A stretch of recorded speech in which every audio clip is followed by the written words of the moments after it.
제가 오늘 여러분과 함께 나눌 말씀의 제목은 여러분이 주보를 보셔서 알겠지만은 열매를 또한 믿음을 확인하자라는 거예요. 여러분이 이 제목을 보면서 이상하게 생각하지 않았어요? 야, 열매와 믿음을 확인하자. 왜 이렇게 안 썼을까? 그렇게 생각해 보셨죠? 예. 보통은 열매와 믿음을 확인하자 이렇게 이제 써나가는 것이 일반적인 문맥상 어울릴 것 같은데 그렇게 안 쓰고 열매를 믿음을 확인하자. 예. 열매를 그리고 믿음을 이렇게 제가 주제를 좀 어색하지만은 나누어 쓰게 된 이유는 의미를 정확하게 파악하도록 돕기 위한 것입니다. 각각의 하나하나 열매와 그리고 믿음 그 자체가 상당히 중요한 이슈들이기 때문에 각각의 문제를 좀 더 소중하게 다루기 위해서 보통 열매와 믿음 이렇게 하면은 두 개를 묶어가지고 그냥 뭉뚱그리로 다뤄버리기 때문에 제가 열매를 그리고 또한 믿음을 확인하자. 좀 더 강조를 두기 위해서 이렇게 단어를 좀 나누어 썼습니다. 우리가 교회에 나오면서 하나님 앞에 예배를 드리잖아요. 예배를 드릴 때 예배를 드리는 요소 하나하나가 상당히 우리에게 중요한 의미를 갖습니다.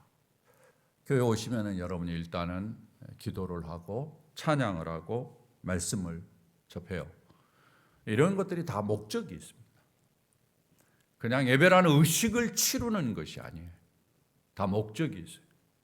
그것은 바로 우리를 돕기 위한 거예요.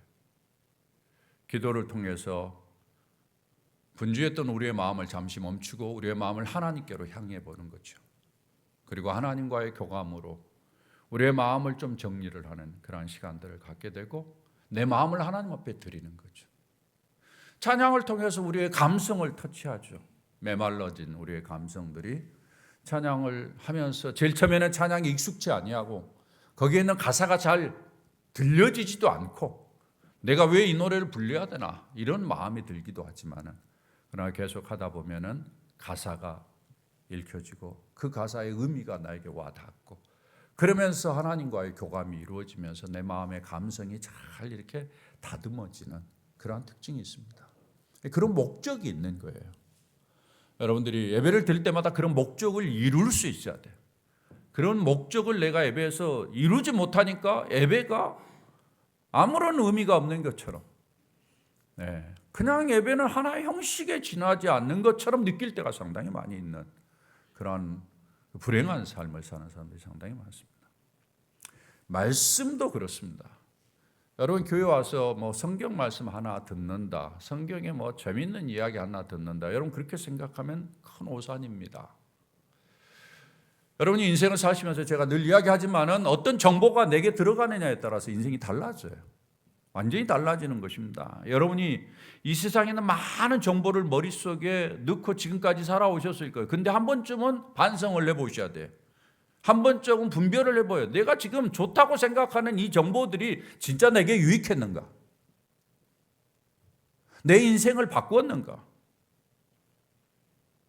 여러분이 보실 때 아마 쓰레기와 같은 정보들이 상당히 많이 있을 겁니다.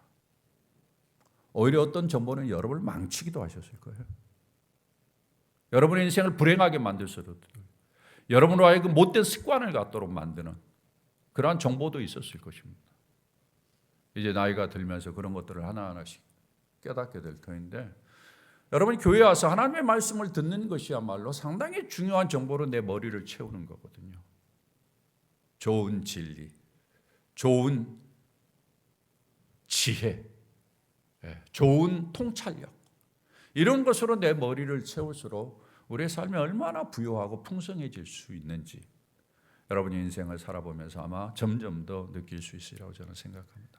저는 예수 믿고 교회에 나와서 예배를 드리면서 이렇게 하나님의 말씀을 듣는 시간이야말로 바로 그런 면에서 우리의 인생을 복되게 하는 그러한 시간이라고 생각하는 거예요.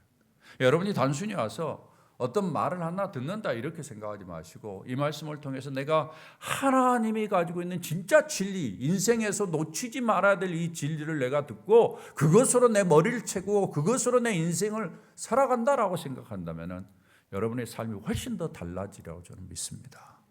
그런 면에서 여러분들이 좀 더 주의 깊게 하나님의 말씀을 듣고 일부러 주일날 와서는 더 집중하고 내 자신 정신 바짝 차리고 좀 더 말씀에 이렇게 몰입할 수 있도록 노력하는 그러한 것들이 좀 필요해요. 저는 감사하게도 제가 어렸을 때부터 참 하나님 앞에 고맙게 생각하는 것 중에 하나는 저는 설교를 들으면서 설교 처음부터 마지막까지 다른 사람의 설교에도 놓친 적이 별로 없습니다. 집중합니다. 처음에 시작해서 마지막에 마칠 때까지 거의 그분이 어떤 논리를 향해서 가고 있는가 이런 것들을 제가 거의 놓치질 않아요. 근데 말씀을 그렇게 집중해서 듣다 보니까 저에게 많은 유익을 주죠. 왜냐하면 인생을 살아가는데 다른 사람의 말을 이해할 수 있도록 도움을 주고요. 그렇잖아요. 다른 사람이 무슨 말을 잘 말하는지를 이해하는 것이 인생을 부유하게 만들잖아요. 어떤 정보가 주어졌을 때 그 정보가 무엇이 중요한지를 파악하는 것이 상당히 중요한 거잖아요. 그런 면에서 저의 인생을 사는 데 있어서 상당히 요긴했습니다. 제가 지난주에 그런 이야기를 들었어요. 여러분이 인생을 살면서 질문을 자주 해라. 크리스천들은 계속해서 질문해야 된다. 여러분 지난 주간에 어떤 질문을 하시면서 살았는지요? 제가 그런 이야기를 했어요. 예수 믿으면서 내가 크리스천으로 살아가는 데 있어서 가장 중요한 것이 뭔가? 내가 크리스천으로 살아가면서 내 신앙생활을 하는데 내가 놓치지 말아야 될 것이 무엇인가? 이런 질문들을 하라고 그랬잖아요. 그런 질문들을 하면서 그 질문에 대한 답을 성경에서 찾아야 돼. 저는 오늘도 이제 그런 질문으로부터 시작되는 것입니다. 열매에 대한 질문이에요. 내 인생을 살면서 나의 삶의 열매가 무엇인가? 나는 다른 사람에게 보여줄 수 있는 열매가 무엇인가? 내가 어떤 열매를 맺고 있는가? 어느 정도의 열매를 맺고 있는가? 이런 질문을 내가 스스로 해봐야 돼요. 또 내가 진짜 신앙생활하면서 믿음이 있다고 하는데 내 믿음이 있는가? 내 믿음이 어느 정도인가? 내가 그 믿음을 통해서 능력을 경험하는가? 그 믿음이 나의 삶을 지배하고 나의 삶에 영향을 끼치는가? 이런 질문을 자꾸 해봐야 된다고 이야기를 했는데 오늘도 그 질문으로 시작하려고 합니다. 우리가 이런 질문을 하면서 성경을 통해서 그 질문에 대한 해답을 찾고 그 질문에 대한 해답을 찾으면서 우리의 삶을 다듬어 나간다면 훨씬 더 복된 인생을 살아갈 수 있으리라 저는 믿습니다. 오늘 우리가 읽은 이 말씀은 아주 성경에서 유명한 말씀 중에 하나입니다. 예수님이 무화과 나무를 저주한 이야기예요. 사람들이 이 말씀을 기억할 때마다 어떻게 예수님이 무화과 나무를 저주할 수 있냐 이렇게 생각하면서 이 말씀을 더 많이 기억해요. 이 말씀은 성경에 두 군데에 기록이 되어 있습니다. 마태복음하고 마가복음 두 군데에 기록이 되어 있어요. 그런데 약간의 차이점이 있어요. 우리가 읽은 이 마태복음에서는 지금 이 이야기가 한 패러그래프 안에 한 문장 안에 또 한 사건으로 일어난 것처럼 기록되어 있어요. 그런데 마가복음에서는 이게 좀 더 다르게 기록이 되어 있습니다. 어떻게 기록이 되어 있는 거 아니? 중간에 다른 사건이 끼어요. 그러니까 앞의 사건은 하루 전날 일어난 일이고 뒤의 사건은 하루 후에 일어난 일이에요. 오늘 성경 여러분이 19절을 보면 제일 마지막 부분에 이런 이야기 있어요. 이제부터 영원토록 내가 열매를 맺지 못하리라 하시니 무화과 나무가 곧 마른지라 이렇게 기록이 되어 있어요. 그리고는 여기에 제자들이 보고 이렇게 연결이 되어 있는데 마가복음에서는 이 중간이 떨어져 있습니다. 그리고 이 중간에 무슨 사건이 들어가 있는 거 아니? 우리가 먼저 보았던 성전을 정결케 하는, 성전을 깨끗게 하는 그러한 사건이 여기에 들어가 있어요. 마태와 마가가 기록한 이 내용을 똑같은 것을 본인들이 의도를 가지고 어떤 사람은 좀 나누어서 썼고 어떤 사람은 묶어서 썼어요. 근데 대충 정리를 해보면 이렇게 정리할 수 있어요. 예수님이 예루살렘 성에 입성을 했어요. 입성을 하고 난 다음에 예루살렘 성을 한번 둘러본 것입니다. 그리고 예수님이 나오셨어요. 성에서 밖으로 나오셔가지고 다시 그 다음날 예루살렘 성으로 들어가셨는데 아침에 일찍 들어가면서 배가 고프셨어요. 그런데 보니까 무화과 나무의 잎이 풍성한 거예요. 그래서 예수님이 열매를 얻을 수 있을 것이다 라고 생각을 하신 거예요. 왜? 무화과 나무는 좀 특징이 있습니다. 무화과 나무는 열매가 먼저 맺히고 그 다음에 잎사귀가 맺혀요. 잎사귀가 풍성하다는 이야기는 당연히 열매가 있어야 되는 거거든요. 그런데 이 나무는 그게 없었던 것이죠. 그래서 잎사귀는 풍성한데 열매가 없는 거예요. 그러니까 보는 사람이 잎사귀를 보고 갔다가 열매를 못 얻은 겁니다. 약간 속은 거나 마찬가지죠. 그렇잖아요. 예. 그래가지고 예수님이 이 나무를 저주하십니다. 이 모습을 보면서 사람들이 다 문제를 제기해요. 어떻게 예수님이 나무를, 자연을 이렇게 저주할 수 있겠는가? 성경이 전체적으로 하는 이야기 좀 다르다. 예. 그러나 실제로 좀 더 생각을 해보면 이제 그 의미를 알 수 있습니다. 뒤에 가서 제가 설명을 하겠습니다만은 그렇게 하고는 일단은 이제 예수님께서 예루살렘 성을 향해서 들어가고 거기에서 성전을 정결케 하고 그 다음날 성전에서 다시 나오십니다. 그리고는 다른 이제 동네에 가셔서 지내시다가 그 다음날 이제 다시 성전으로 들어가는데 들어가는 길에 보니까 진짜 무화과 나무가 메말라 있거든요. 그래서 제자들이 보고는 무화과 나무가 진짜 메말라 있네 라고 생각하면서 어찌하여 예수님께 이 무화과 나무가 메말랐습니까? 라고 질문을 하는 거예요. 그렇게 해서 제자들과 이제 대화가 시작이 됩니다. 무화과 나무가 메말라 버리는 그것을 중심으로 해서 제자들과 오가는 대화를 보면은 21절에 여러분이 이렇게 이야기합니다. 자, 20절 하반절부터 무화과 나무가 어찌하여 곧 말랐나이까 이렇게 이야기해요. 예수께서 대답을 합니다. 다 같이 한번 읽어볼까요? 시작. 내가 진실로 너희에게 이르노니 만일 너희가 믿음이 있고 의심하지 아니하면 이 무화과 나무에게 된 이런 일만 할 뿐 아니라 이 산더러 들려 바다에 던져지라 하여도 될 것이요. 여러분 이 본문을 읽으면서 이상하지 않아요? 무화과 나무가 어찌하여 곧 말랐습니까? 이야기하면 예수님께서 그래 내가 명령을 했고 그냥 내가 이렇게 했기 때문에 내가 저주를 했으니까 메말른 건 당연한 거야. 이런 과정을 거쳐서 메말랐어. 이렇게 설명을 해야 되잖아요. 그런데 예수님 그렇게 설명하지 않아요. 설명하지 않고 뭐라고 이야기해? 너희가 믿음이 있고 이상해. 이 대목에서 무슨 믿음이 나와? 네. 너희가 믿음이 있고 의심하지 아니하면 이 나무에게 된 일은 일만 할 뿐만 아니라 더 큰 일도 할 수 있다라는 이야기를 주님께서 하고 있는 것입니다. 예수님이 어떻게 이 말을 할 수 있을까? 가만히 생각해 보면 예수님의 의도가 있어요. 예수님은 이 사건을 통해서 지금 의도하는 목적을 향해서 가고 있는 것입니다. 그게 뭔가 하면 바로 이 사건과 함께 제자들에게 믿음의 이슈를 다시 불러일으키는 거예요. 여러분 제가 지난 수주 동안에 쭉 설교를 하면서 무엇을 중심으로 이야기를 했습니까? 믿음에 대해서 이야기를 했어요. 제자들이 우리들에게 믿음을 더해 주십시오 라고 이야기를 하면서 예수님께서 믿음을 더하기 위한 방법들을 쭉 이야기를 했다고 제가 설명을 드렸죠. 기억나시죠?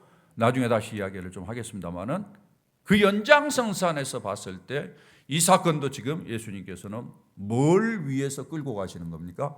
제자들에게 믿음을 다시 강조하고 믿음을 생각할 수 있도록 돕기 위해서 그렇게 하시는 거예요.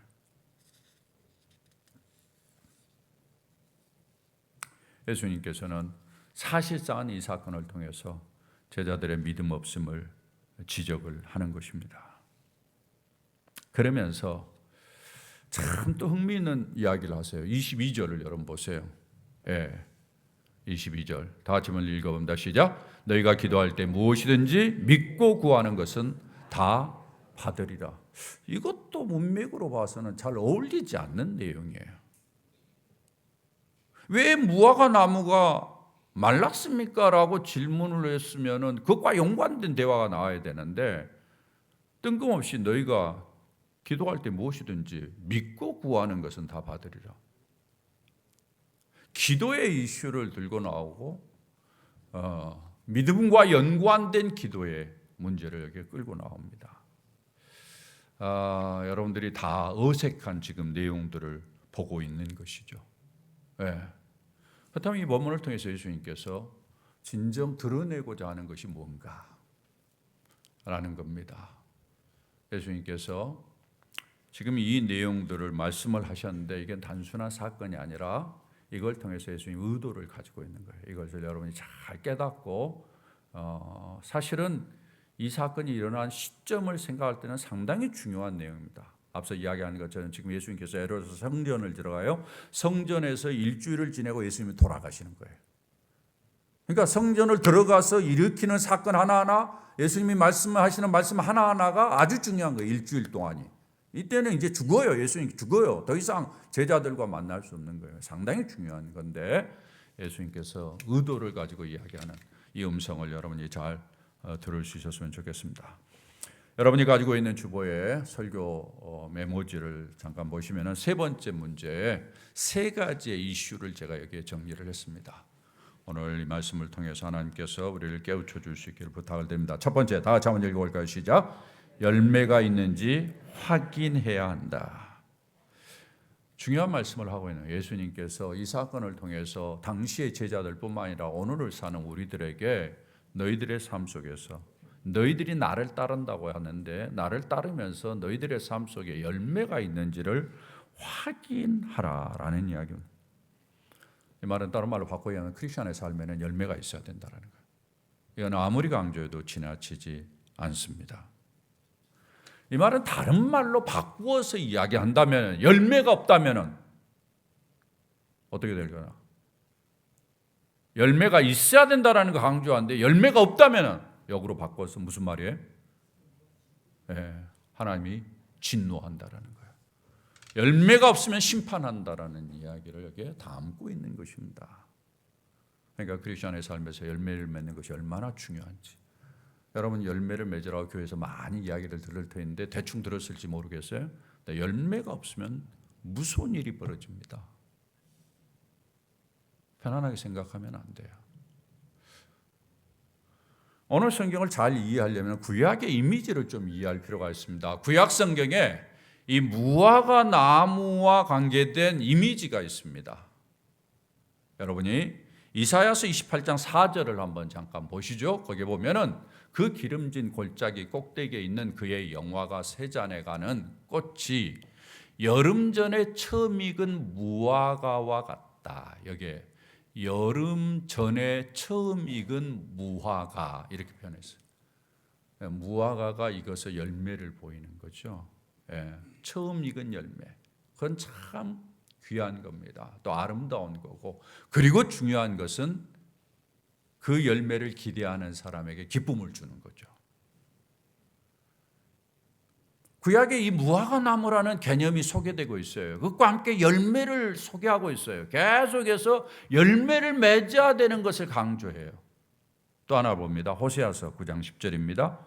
옛적에 내가 이스라엘을 만나기를 광야에서 포도를 만남같이 하였으며. 자, 무슨 말인지 보세요. 내가 이스라엘을 만나기를 광야에서 포도를 만남 같다. 여러분 광야에 뭐가 있어요? 먹을 게 하나도 없죠. 마실 게 없죠. 목이 가라죠. 근데 포도를 만났어요. 물기가 있을 뿐만 아니라 당분이 있어요. 어때요? 아무런 기분이 없어요? 어때요? 너무너무 좋잖아요.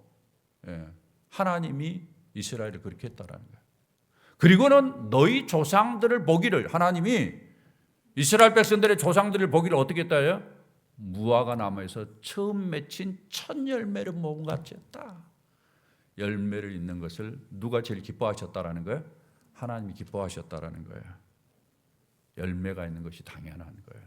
그런데 열매가 없으면 어떻게 되느냐? 열매가 없으면 무화과 나무 비유를 통해서 계속해서 주님이 이야기한 것은 열매가 없을 경우에는 재앙이다. 열매가 없을 경우에는 심판이다. 이것을 강조해서 이야기를 하는. 당연히 열매를 맺어야 할 무화과 나무가 열매가 없다라는 것은 그 불행한 이야기입니다. 주님께서는 이스라엘 백성들을 향해서 계속해서 이 무화과 나무의 비유를 이야기를 하면서 열매 맺는 무화과 나무가 될 것을 원했죠. 그러나 열매가 없는 무화과 나무에 대해서는 주님께서 심판하신다는 이야기를 계속하신 거예요. 오늘 성경에 보면은 흥미로운 표현이 하나 있어요. 여러분이 19절 마지막 절에 보면은 열매를 맺지 못하리라 하시니 뭐라고 이야기합니까? 무화과 나무가 곧 마른지라라는 표현이 있어요. 이것도 사실상은 의미 있는 표현입니다. 곧 말랐다라는 이야기는 바로 즉각적으로 일어난 사건임을 이야기해 주고 있는 것이거든요. 이건 다른 말로 바꿔야 한다면 이스라엘의 심판이 멀지 않았다. 곧 일어날 것이다 라는 것을 암시하고 있다고 해도 과언이 아니에요. 전체적인 내용으로 볼 때 자 보세요. 예수님께서 지금 무화과 나무를 보고 열매 없는 것을 인해서 책망을 하고 예루살렘 성전에 들어갔어요. 예루살렘 성전에 들어가 봤더니 성전이 개판이야. 성전의 모습이 열매가 없는 모습이에요. 성전의 모습에서 하나님 앞에 예배드리기보다는 장사하고 자기 이속만을 챙기는 그런 사람들로 가득 차 있는 거예요. 세속적이고 타락한 사람들로 가득 차 있는 거예요. 열매가 없는 거예요. 예수님이 나오셔서 이 의미를 이렇게 보여주는 거예요. 비꼬아서는 예수님께서 열매 없는 성전을 엉망으로 만든 이스라엘 백성들을 향한 하나님의 진노가 어떠할 것인가를 여기에서 암시하고 있는 것이죠. 사실 성전에서 이러한 일이 있을 때 하나님 진노하셨어요. 그것을 구약성경에서 보여주는데요. 에레미야서 7장 11절에 보면은 이런 표현이 있습니다. 내 이름으로 일컬음을 받은 이 집이 뭐예요? 성전이 너희 눈에는 뭐라고 이야기합니까? 도둑의 소굴로 보이느냐? 이게 뭐예요? 너희들이 도둑의 소굴로 만들었다. 만인의 기도하는 집을 뭘로 만들었다? 지난주에 우리 들었잖아요. 도둑의 소굴로 만들었다라는 거예요. 그 말은 무슨 말이에요? 도둑의 소굴로 만들었다는 이야기는 에레미야서가 지금 경고하는 게 뭐예요? 너희들이 이렇게 함으로 말미암아 하나님이 너희들을 징계할 것이다. 결국 에레미야서가 말하는 것은 바벨론 나라를 이용해 가지고 너희들을 심판할 것이라는 것을 이야기하는 거거든요. 그 이유가 뭐냐? 너희들이 성전을 도둑의 소굴로 만들었다는. 17절에 보면 이런 말씀이 있습니다. 너는 그들이 유다 성읍들과 예루살렘 거리에서 행하는 일을 보지 못하네. 뭐예요? 유다 성읍들과 예루살렘 거리에서 행해지는 이들이 엉망진창이라는 거죠. 예. 그런데 그 모든 것들이 19절 우리 다 같이 한번 읽어본다. 시작. 여호와의 말씀이니라 그들이 나를 경노하게 함이냐 자기 얼굴의 부끄러움을 자취함이 아니냐. 이게 뭐예요? 이 일로 말하면 하나님이 경노했다라는 이야기잖아요. 이스라엘 성전 안에서 되어지는 일들로 하나님이 경노해서 결국은 바벨론 포로로 저들을 보내버린 거거든요. 그러니까 이스라엘 백성들이 지금 성전에서 하고 있는 일이 열매가 없는 거예요. 열매가 없는 것들을 주님이 문제 삼으면서 결국은 무슨 말? 너희들 심판하겠다라는 이야기를 하고 있는 것입니다. 그러니까 이 사건은 사실상 예수님께서 단순히 배가 고파가지고 나무를 저주하는 사건이 아니에요. 주님께서는 이 사건을 통해서 열매가 없는 이스라엘을 책망하고 열매가 없는 제자들을 책망하고 만약에 너희들이 계속해서 이렇게 되면은 심판이 있을 것이다 라고 이야기를 하면서 주님께서 열매를 맺는 일에 집중할 것을 말씀하고 있는 거예요. 이건 우리를 향한 도전이기도 합니다. 제자들에게 계속해서 열매를 물으셨던 주님이 오늘날 우리들에게도 열매를 묻는 거죠. 혹시 우리가 신앙생활 그럴싸하게 이 무화과 나무처럼 잎사귀는 화려한데 열매가 없는 우리의 모습이 신앙생활에 겉은 화려한데 열매가 없는 모습 뭔가? 밖으로 보기에는 신앙생활 잘하는 것 같고 멋있는 것 같은데 내게 보여야 될 열매가 도대체 뭔가? 많은 크리스천들이 열매를 맺어야 되는데 열매를 맺지 못하는 것에 대해서 그냥 스치고 넘어가요. 별거 아닌 것처럼 생각해요. 근데 성경은 분명히 이야기합니다. 주님이 심판하신다라는 거예요. 열매를 못 맺으면은. 그러면 크리스천의 열매는 뭘까요? 크리스천의 열매는 많은 것으로 생각할 수 있죠. 우리가 이렇게 전도 집회를 앞에 놓고 영혼을 주님 앞으로 불러들이는 것도 열매고, 우리의 삶 속에서 예수님을 닮아가는 그러한 모습으로 나타나는 것도 열매고, 우리가 주님의 교회를 위해서 이런저런 모양으로 섬기는 것도 열매일 수 있고요. 가장 대표적인 것은 성령의 열매예요. 기본적으로 크리스천에게 성령의 열매가 있어야 돼. 그 열매를 보일 수 있어요. 성령의 열매가 뭐예요? 갈라디아서 5장 23절에 오직 성령의 열매는 사랑과, 내게 사랑의 열매가 있는가? 희락과, 내게 기쁨이 있는가? 화평과, 내가 살면서 진짜 사람들을 평화롭게 만들고 사람들이 싸우지 않도록 화목하게 하는 역할을 하는 건 있는가? 나는 사람들을 쌈질만 붙이는 사람은 아닌가? 네. 내가 오래 참고 있는가? 내가 여러 상황들을 접하고 있는데 그 상황 속에서 참지 못하고 분노하고 원망하고 시비하고 그런 일로만 내 삶의 열매가 있는 건 아닌가?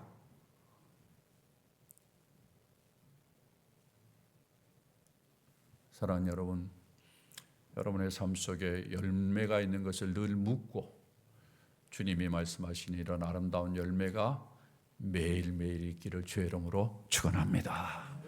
열매가 있어야 돼. 열매가. 그래서 하루의 일과를 마치고 여러분이 버겁고 힘들었지만 오늘 하루를 살면서 내가 주님 안에서 주님 때문에 맺고 싶은 열매를, 내가 어떤 열매를 맺었는가를 늘 돌이켜보면서 감사하고 부족했으면 더 하려고 애쓰는 노력을 해야 됩니다. 요한복음 15장 5절에 보면은 이런 이야기가 있어요. 나는 포도나무여 너희는 가지라. 그가 내 안에 내가 그 안에 가면 사람이 뭐예요? 열매를 많이 맺나니. 예수님을 믿으면 열매를 맺게 돼 있어요. 16절에는 이렇게 이야기하고 있습니다. 다 같이 한번 읽어볼까요? 시작. 16절 요한복음 15장 16절 다 같이 읽어봅니다. 너희가 나를 택한 것이 아니고 내가 너희를 택하였었나니 이는 너희로 가서 열매를 맺게 하고 또 너희 열매가 항상 있게 하여. 네, 거기까지요. 예. 보세요. 주님이 우리를 택했다라는 거예요. 예, 우리로 하여금 예수 믿게 했다라는 거예요. 근데 이는, 왜냐하면 예수 믿게 한 이유는, 우리가 예수 믿게 한 이유는 우리가 구원받고 예수 안에서 그냥 즐거워하고 나 자신만을 위해서 살려고 하는 것이 아니라 열매를 맺도록 하기 위해서. 사랑하는 여러분, 계속해서 아름다운 열매가 여러분의 삶 속에 넘치는 축복이 있기를 축원합니다. 두 번째 이슈입니다. 다 같이 한번 읽어봅니다. 시작. 믿음이 이슈다. 믿음이 이슈다. 이 말을 잘 들으세요. 믿음이 핵심이다라는 거예요. 믿음을 붙잡으라는 이야기예요. 대부분의 많은 사람들이 이 본문을 보면서 열매에 관한 설교를 아마 많이 들었을 거예요. 여러분도 제일 처음부터 이 본문을 보면서 목사님이 이 정도 설교를 할 것이다 라고 이야기를 아마 예측을 했을지도 몰라요. 그러나 이 본문은 열매만을 이야기하지 않습니다. 이 본문에 많은 사람들이 놓치고 있는 것 중에 하나가 바로 이 부분이에요. 믿음이라는 부분이에요. 예수님이 궁극적으로 타겟을 하는 것은 어디에 있는 거 아니에요? 믿음 쪽이에요. 왜냐하면 열매라는 것은 믿음이 있을 때 가능한 거니까. 믿음이 없이는 열매가 불가능한 거거든요. 그러니까 앞에서는 열매를 문제 삼았지만 실질적으로는 그 본질인, 그 뿌리가 되는 믿음의 이슈를 주님이 터치하고 있는 거예요. 예수님께서 계속해서 지금 21절 이하에서 예수님께서 말씀하시는 것은 제자들에게 믿음을 문제 삼는 것입니다. 제자들이 이 무화과 나무가 마른 사건을 보면서 보이는 반응이 이런 반응이에요. 20절 하반절에 무화과 나무가 어찌하여 곧 말랐나이까 라는 반응이에요. 이상한 일이 일어났습니다. 왜 금방 무화과 나무가 금방 말랐습니까? 제자들은 보이는 현상만 가지고 질문을 하죠. 예수님이 뭐라고 대답을 하는 거 아니? 예수께서 대답하여 이르시되 내가 진실로 너희에게 이르노니 만일 너희가 믿음이 있고 의심하지 아니하면 이 무화과 나무에게 된 이런 일만 할 뿐만 아니라 무슨 이야기예요? 너희들이 내 말을 믿지 못하는구나 그 이야기예요. 그렇잖아요. 너희들이 내 말을 믿지 못하니까 내가 무화과 나무를 저주한 것에 대해서 믿었다면 당연히 메말랐을 텐데 그 메말라는 것 가지고 뭐가 이상해? 너희들이 내 말을 믿지 못한 거야. 예수님께서 이렇게 문제 제기를 하는 거죠.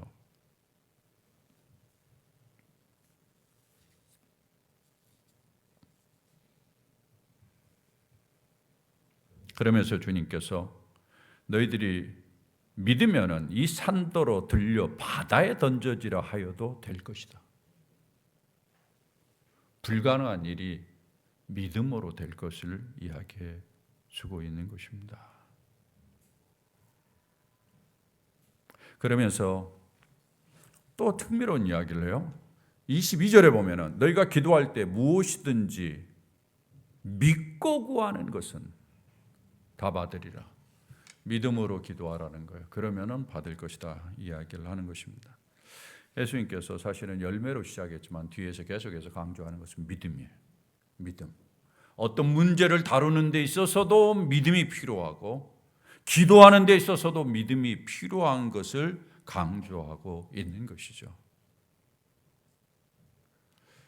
이것은 앞서 예수님께서 계속해서 우리에게 믿음을 가르쳐 주옵소서. 어떻게 하면 믿음을 더할 수 있습니까? 그래서 예수님께서 쭉 말씀하신 것과 연장선상에 있는 거예요. 제가 아까 이야기한 것처럼 예수님은 이거 끝나고는 그 다음에는 이제 일주일 금방 갑니다. 그리고는 죽는 거예요. 예수님께서 마지막까지 붙잡고 애쓰면서 제자들에게 꼭 부탁하고 싶은 것이 인생을 살면서 믿음을 놓치지 말아라 이야기를 하고 믿음을 더 키워라. 믿음을 강하게 키워라. 내 말을 믿어라. 그리고 너의 삶 속에서 내가 하는 일을 믿어라. 그 믿음을 가지고 계속 살아라. 이렇게 부탁하는 거예요. 저는 오늘날도 주님이 우리들에게 그렇게 말씀하시라고 생각해요. 너희들 걱정하지 마. 이거 봐. 이 안에 이미 다 하나님이 원하는 거 이야기했고 나의 모습이 다 이 안에 들어있고 내가 원하는 거 다 이야기해요. 여기 있어요. 이 말씀 믿어. 이 말씀 그대로 믿고 어떤 상황을 닥치더라도 어려워하지 말고 믿음으로 대처해. 두려워하지 말고. 주님이 그 이야기를 하고 있는 거예요. 사랑하는 여러분, 여러분이 이 땅을 사는 동안에 믿음을 소홀히 보지 마십시오. 여러분 가운데 혹시 좀 이렇게 달란트가 있는 분이 있으면 저한테 좀 이야기해요. 제가 우리 교회를 이 인테리어 안에를 좀 믿음과 연관된 걸로 좀 데코레이션을 하고 싶어요.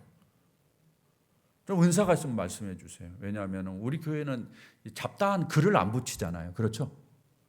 다른 교회하고 좀 다른 점 아닙니까? 다른 교회는 뭔가 많이 붙어 있잖아요. 근데 우리는 잡다한 걸 안 붙여요. 제가.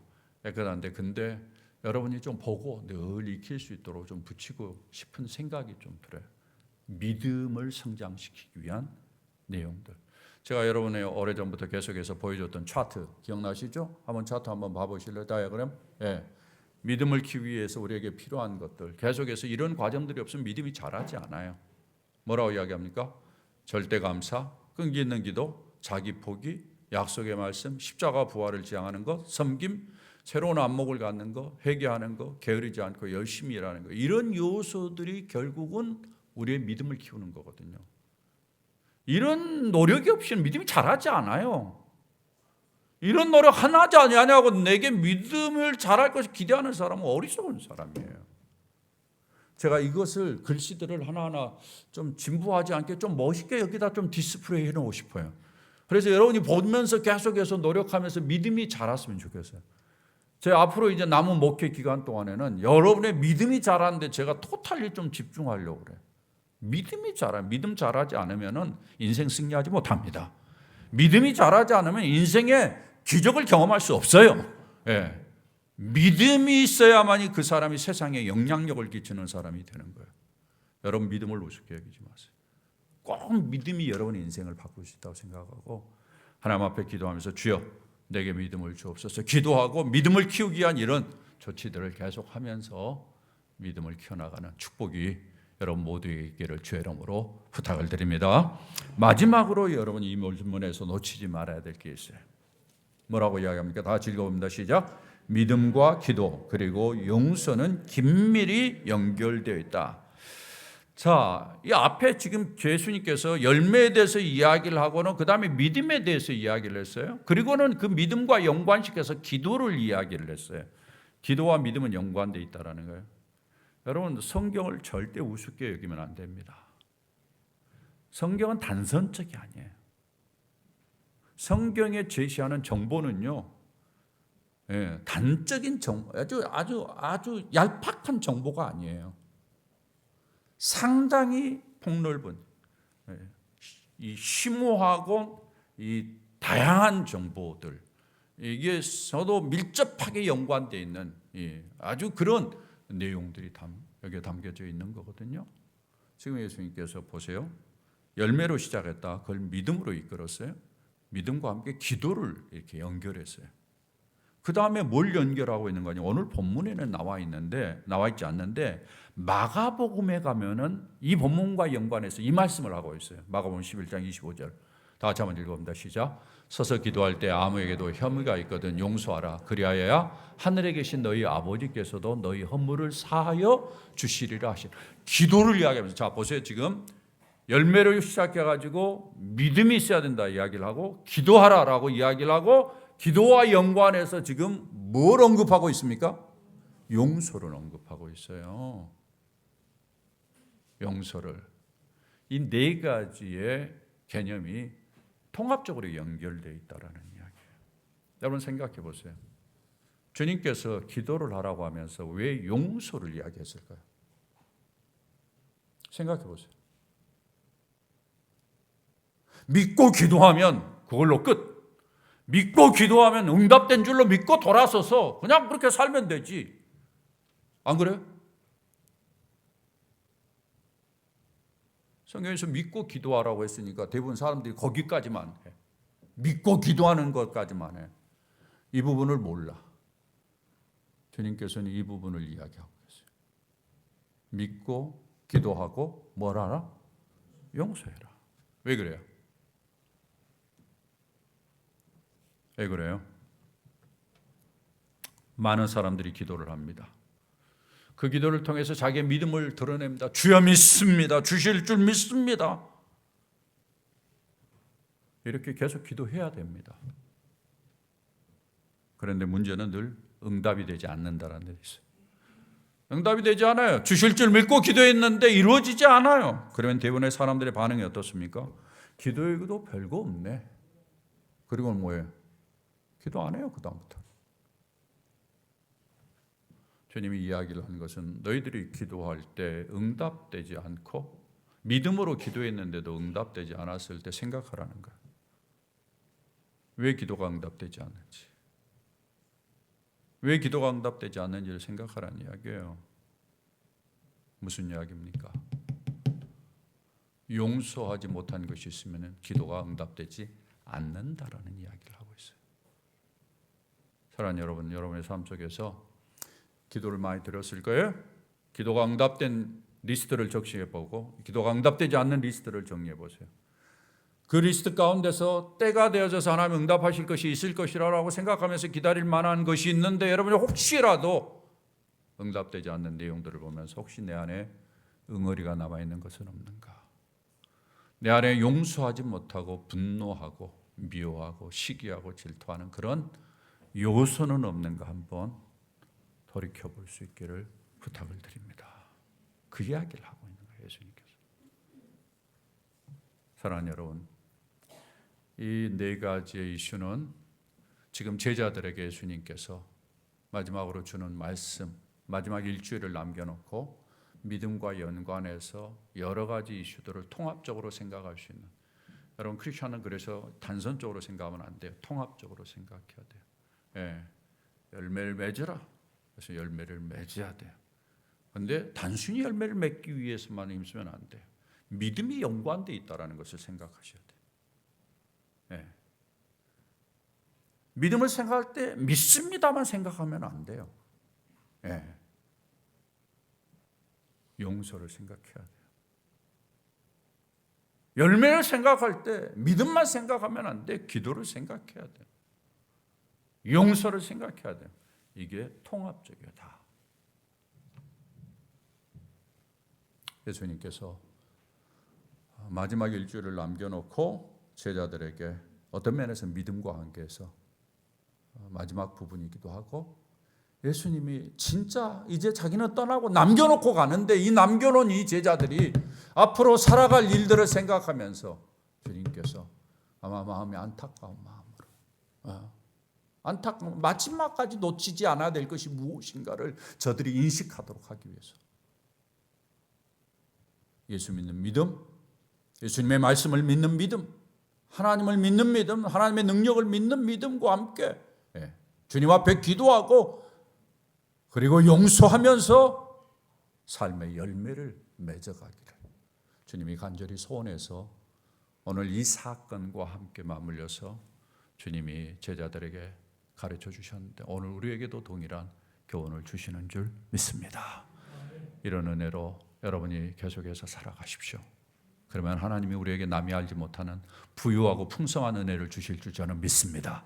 여러분 제발 이렇게 사세요. 그러면은 여러분 신앙생활 따분하지 않아요. 신앙생활 그렇게 단순하지 않아요. 신앙생활 그렇게 재미없고 그러지 않아요. 얼마나 이 안에서 익사이팅한지 몰라요. 이런 개념들이 이런 은혜들을 들으면서 참으로 복된 인생 살아가는 우리 식구들 될 수 있기를 주의 이름으로 축원합니다.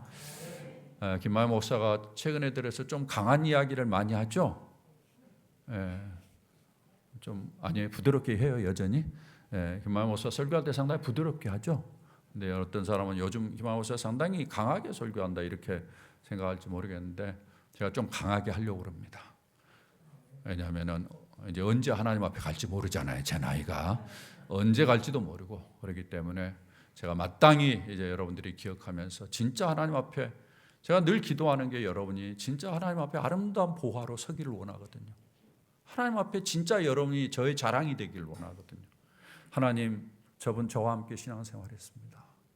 하나님 자랑할 만하죠. 하나님 멋있죠. 좀 더 나아지지 않았습니까? 이게 저의 소원이거든요. 저의 소원인데 허리라도 제가 부드럽게 이야기함으로 말미암아 여러분이 마음에 찔리지 않아서 옛날 모습으로 그대로 있을까 봐 제가 그래서요 이제는 좀 강하게 이야기하려고 그래요. 물론 부드럽게 할 겁니다. 제 자신이 부드러우니까 여러분들이 말씀들 꼭 마음에 담고 복된 인생 살아가기를 진심으로 소원합니다. 같이 머리 숙이겠습니다.